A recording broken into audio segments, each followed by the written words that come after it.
Hello everybody and I am doctor Smita Singh और मैं यहाँ पे आपके पास आई हूँ उन सारे स्टूडेंट्स की हेल्प करने जो कि कॉम्पिटिटिव एग्जामिनेशन के लिए अपियर कर रहे हैं एंड उनको कहीं से गाइडेंस नहीं मिल पा रही है, उनको प्रॉपर ट्रिक्स की रिक्वायरमेंट है जिससे कि वो बहुत अच्छी तरह से अच्छे रैंक लेकर के एग्जामिनेशन को क्रैक कर पाए।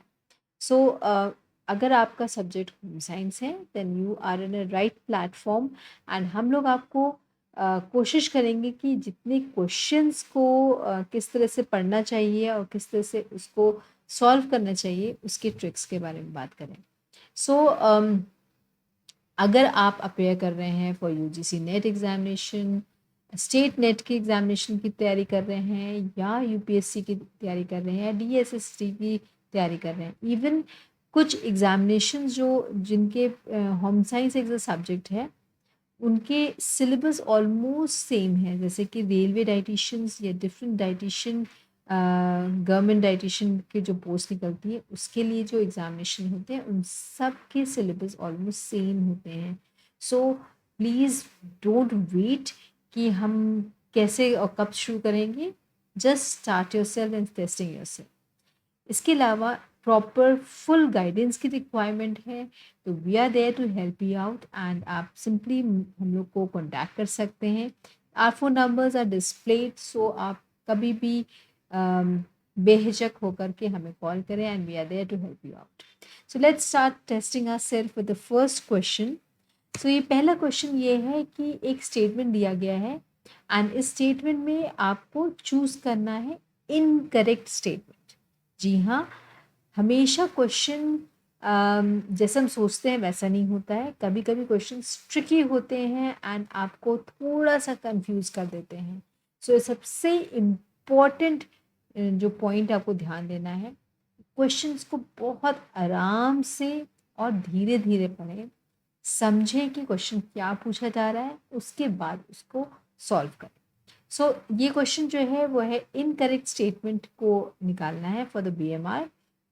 दैट मीन्स गलत कथन हमें बताना है, चूज करना है फॉर बीएमआर। पहले तो बात आपको ये पता होनी चाहिए कि बीएमआर का मतलब क्या होता है। BMR is a basal metabolic rate.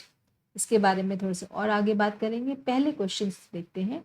So questions में 4 ऑप्शंस दिए हैं एंड पहला ऑप्शन ये है कि ये जो बीएमआर है वो सरफेस एरिया से डायरेक्टली रिलेटेड है और किसी भी इंसान की एज से इनवर्सली प्रोपोर्शनट है।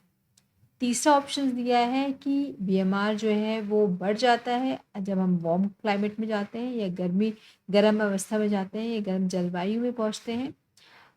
और फोर्थ क्वेश्चन है कि मेल्स जो पुरुष हैं उनका बीएमआर महिलाओं की अपेक्षा ज़्यादा होता है, that is higher than the female metabolism rate जो है फीमेल्स का कंपैरेटिवली मेल्स का ज़्यादा होता है।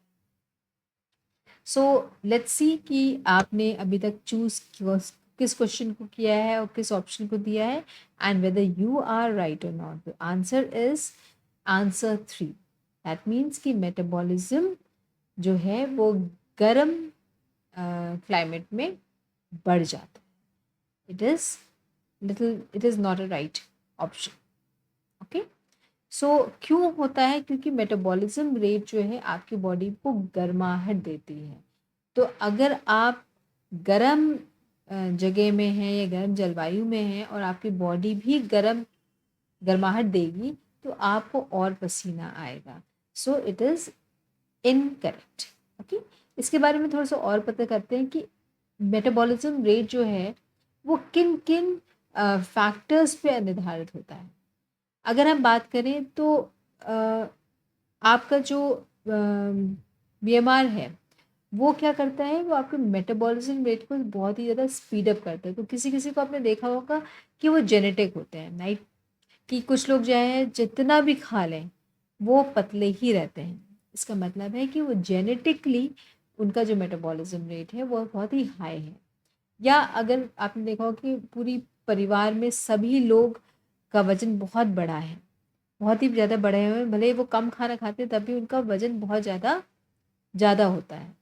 तो उस कंडीशन में क्या है कि जेनेटिकली इनका जो मेटाबॉलिज्म रेट है वो बहुत ही स्लो डाउन है, और जिसकी वजह से वो बहुत ही जल्दी अपना वजन पुट ऑन कर लेते हैं।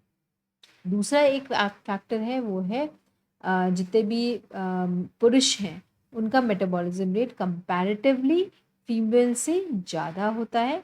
क्यों होता है? क्योंकि जो पुरुष हैं उनमें आपके जो मसल्स हैं वो कंपैरेटिवली ज़्यादा होता है in comparison to fat percentage. तो उनके मेल्स में जो है, पुरुषों में मसल्स ज़्यादा होता है, फैट कम होता है, इसलिए उनका मेटाबॉलिज्म रेट ज़्यादा होता है। अगर हम दूसरी तरफ बात करें तो जितने भी महिलाएं हैं उनका मेटाबॉलिज्म रेट कंपैरेटिवली थोड़ा सा कम होता है मेल से।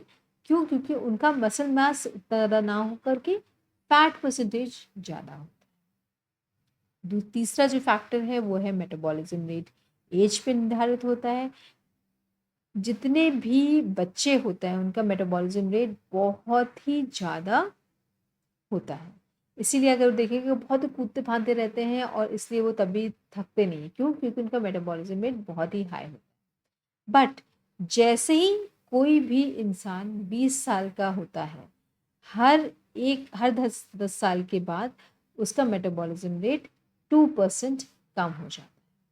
अच्छा, ये क्वेश्चन ज़रूर से एक बार आया भी है आपके यूजीसी नेट एग्जामिनेशन में कि मेटाबॉलिज्म रेट एवरी 10 ईयर्स में एट द एज ऑफ 20 आपका मेटाबॉलिज्म कितना ड्रॉप करता है? तो इट ड्रॉप्स अराउंड 2%। नाउ दूसरी चीज़ बताएंगे, अगर वेट किसी भी इंसान का ज़्यादा है तो आपका कंपैरेटिवली मेटाबॉलिज्म रेट भी कंपैरेटिवली थोड़ा सा ज़्यादा होता है। इससे हम वेट से ज़्यादा हम उसको हाइट पे बात करेंगे कि जिसका हाइट भी बहुत ज़्यादा होता है उसका भी मेटाबॉलिज्म रेट बहुत ही हाई होता है। साथ में अगर जो सरफेस एरिया, मतलब अगर हम कहेंगे कि अगर इसके बोन्स का और या चौड़ापन, जो ब्रॉडर बॉडी जो होती हैं उनका मेटाबॉलिज्म रेट कंपैरेटिवली थोड़ा ज़्यादा होता है। इसके साथ साथ जितने भी लोग हैं जिनके भी फैट परसेंटेज ज़्यादा है उनका हमेशा देखेंगे कि जो मेटाबॉलिज्म रेट जो है वो उनका कम होता है। अगर आपका फैट परसेंटेज बहुत ही कम है तो आपका मेटाबॉलिज्म रेट ज़्यादा हो जाएगा। ठीक है, तो इसीलिए मेल्स का फैट परसेंटेज कम होता है, इसलिए उनका मेटाबॉलिज्म रेट ज़्यादा होता है कंपैरेटिव टू योर फीमेल्स। इसके अलावा बहुत लोगों को सुना होगा कि खाना कम खाओगे वजन कम हो जाएगा, but it is not exactly like this. अगर आप खाना कम खाते हैं या बिल्कुल नहीं खाते हैं तो आपका मेटाबॉलिज्म रेट और ज़्यादा कम हो जाता है, और इससे क्या होगा कि आपका वजन कम नहीं होगा, but at the same time हो सकता है वेट पुट ऑन हो। तो आपने सुना होगा कभी बहुत लोग कहते हैं कि आपका वजन जो है, हम कुछ भी नहीं खाते तब भी मेरा वजन बढ़ता ही रहता है। तो दिस इज़ द रीज़न। इसके साथ साथ अगर आपका बॉडी टेम्परेचर 1 डिग्री से ज़्यादा होता है तो मेटाबॉलिज्म रेट आपका ऑलमोस्ट 14% इंक्रीज होता है। ये भी क्वेश्चन आ चुका है आपके कॉम्पिटिटिव एग्जामिनेशन में कि अगर बॉडी टेम्परेचर 1 डिग्री से ज़्यादा होता है तो कितना मेटाबॉलिज्म रेट बढ़ता है? तो इट्स अराउंड 14%। अगर आपका आप कहीं पे ठंडी एरिया में जाते हैं या जहाँ पे टेम्परेचर बहुत ही कम होता है तो आपकी बॉडी एकदम से अलार्म करता है और कहता है कि बॉडी ठंडी हो जाएगी, इसलिए उसका मेटाबॉलिज्म रेट और बढ़ा देते हैं जिससे कि बॉडी का टेम्परेचर नॉर्मल हो जाए। इसके अलावा कुछ थायराइड हार्मोन्स होते हैं जो कि आपके मेटाबॉलिक रेट को बढ़ाते हैं।